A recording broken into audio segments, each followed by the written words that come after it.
Good morning, everyone. Like I was saying last part, there's a war.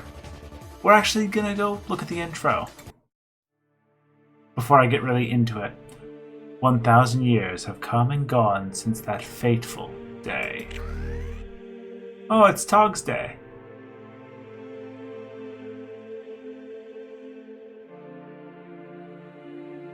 The day when all of Togkind was cast down into darkness.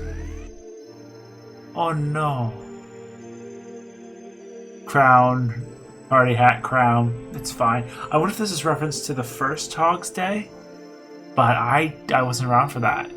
But now, the Tog lights in the sky have aligned once more. And this time, we are ready. I am ready.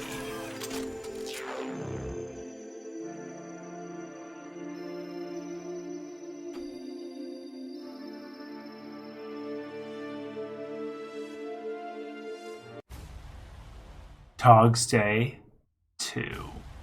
Tog Vengeance. So that's the premise of the war. Togs arise. It's got some interesting music. We're we'll just do 10 chain waves, and that will just quickly talk about it. But first, Tog lights in the sky have aligned once more. All over Greengard, Togs are causing chaos in swarming towns and cities, while the Rose and Swordhaven Knights defend the people. It's up to you and Rolla to hunt down who or what could be behind this Tog-tastic uprising. I'm a little worried we are only at 31% despite it being Sunday. So, we might actually be having some issue with this pretty soon. Someone's got the Togs all over Greengard riled up. We need to put a stop to this before anyone gets hurt. Gotten reports from all over Greengard that Togs of all kinds are appearing in droves, stampeding everything in their path.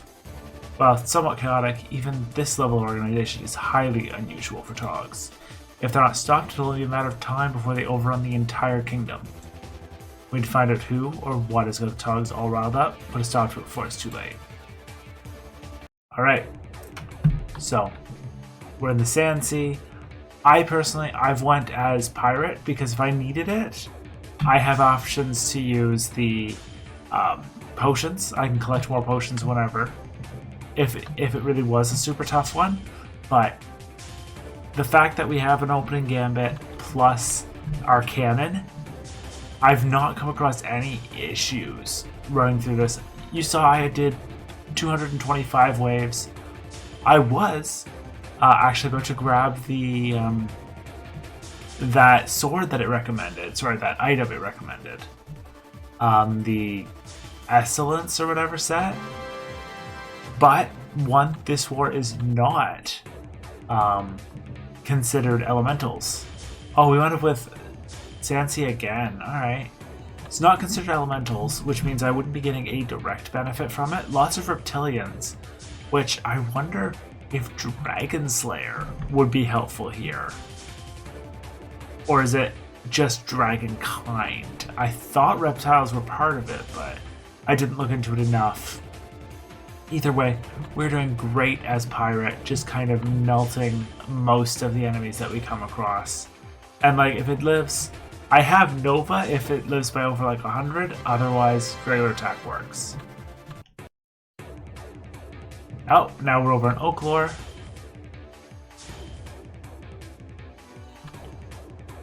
And I wonder if this officially takes place after a book 3 or not. Because they did recently have the end of book 3 quests go out. Epilogue, I think is what they were saying. And confirmed development on book 4. But I just don't know where this invasion falls. It probably falls outside of time. I was hoping. I've run across 3 different style rare waves in this one. I really want to show off at least one of them in this go through. Because I've come across a big robot, the big muscle tog, and then a cat tog. So it's actually some pretty interesting ones. I'm sure there's more. They really like the Togs. I think they were Rolith's favorite, and that's why he's in this Togsday one. Oh, we're not getting unlucky. But you can see there's so many different ways to have Togs. We are also, and I'm pretty happy to see it, getting further and further into this level. By the end of this war, I will be level 90. Not necessarily the end of these 10 waves, but I did like a quick calculation. It's like, oh, I only need to do about 100 waves to actually fill my bar. Wasn't perfect, but come on, Lucky. No, we're halfway through our waves already. I'm liking this war. I feel like the enemies are actually a lot weaker than even the last war we did, because we just had the Eclipse War, and like, I don't know, it just, the enemies in that one, despite me going through so many levels, did not feel this frail. Like, we're pretty much safe to kill anything under 700, and the ones over 700 are very rare, but they don't really have anything that they can do against us. But it's very quick waves as a result, like 270 HP. Our regular crit does over that. Actually, do I have an easy number? I guess I have to click this to get the actual numbers. Yeah, I do 200% crit damage. So we are just melting these guys. And that's kind of what you need to do for wars, it feels like. I haven't even seen any of the examples, but like any of the examples of the things for the rare waves. Or I pointed out, because like the one that I am thinking of is the Tog question mark. And that's just, it's a big buff Tog humanoid thing, and very, very easy to recognize in a fight.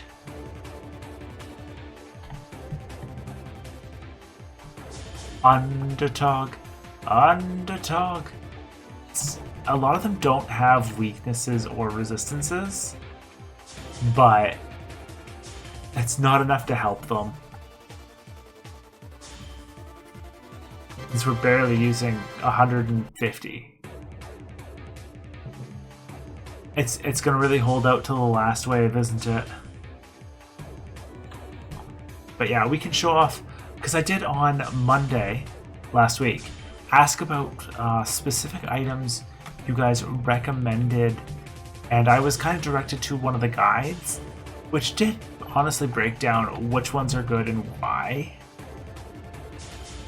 So they recommended the Essalescence weapons, and that's for a boost against elementals. It's literally a 30% damage boost, and a lot of the wars involve elementals, so it's good to have as just backup for, similar to how I'm using the, what is this one called?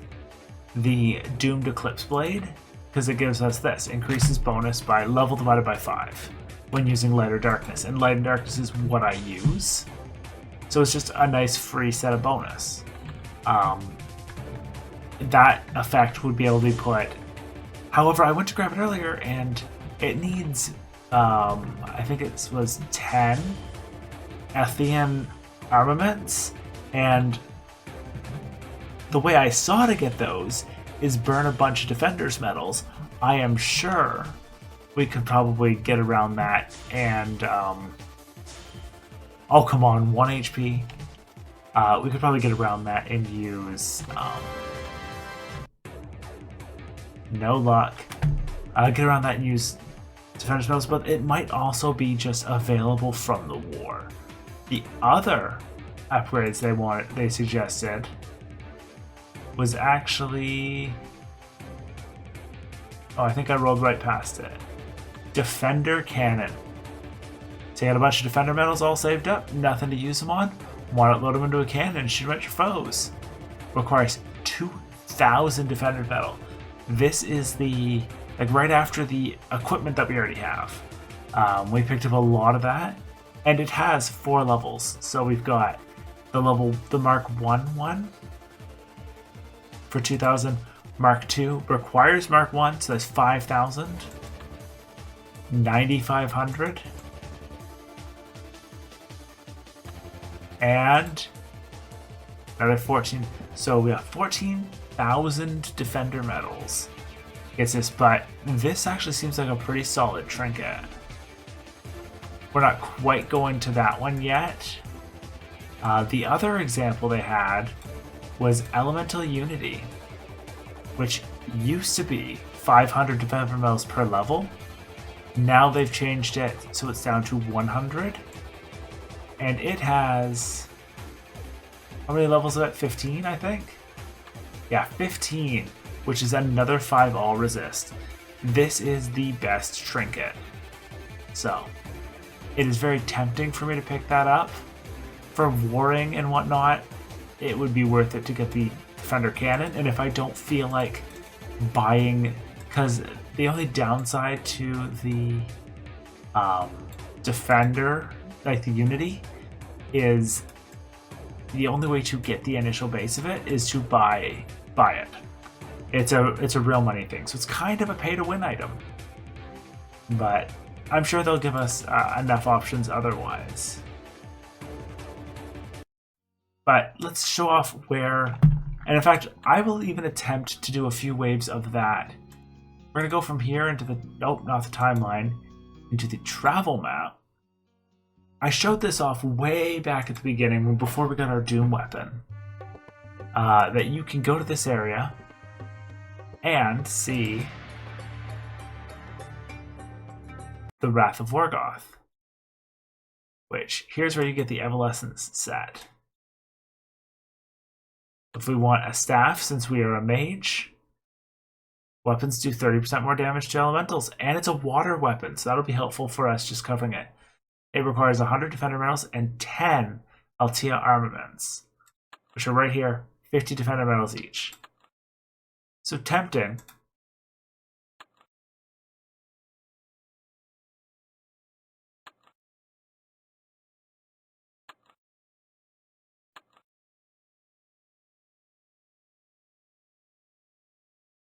I don't know what the difference is. Oh!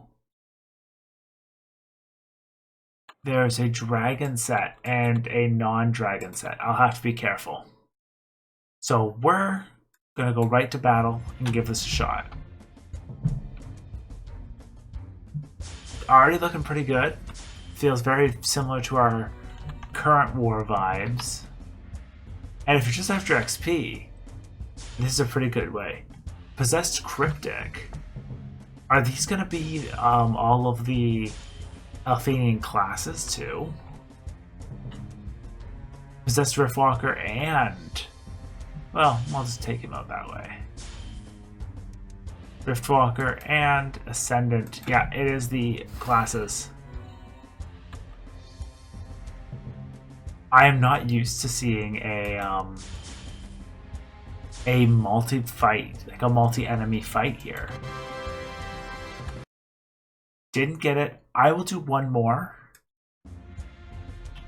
because it's possible I just got bad luck. This is an entirely just war-focused episode.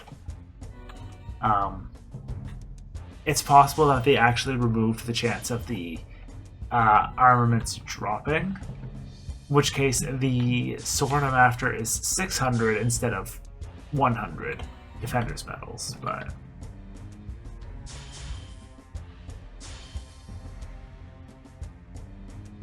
Nova is just going to help us quite a bit. Unless they like really nerfed the enemies, I could have sworn there was harder fights than this before. Okay, so if you want to, you can sit down and create, like, go through a bunch of waves and pick up the rest of the Altea armaments. 10 of these alongside defender medals is enough. You can also get a helmet and a cape if you really wanted, but we will stick with. I don't see me going through all of the levels of it, but I mean 102 damage water. It might be worth it if I do feel like going back into a water set. That's neither here nor there. Thank you guys for coming to this part, and I'll see you guys next time for us to actually continue the Dragsvard, I think is where we were, story, and look at that. See you guys then.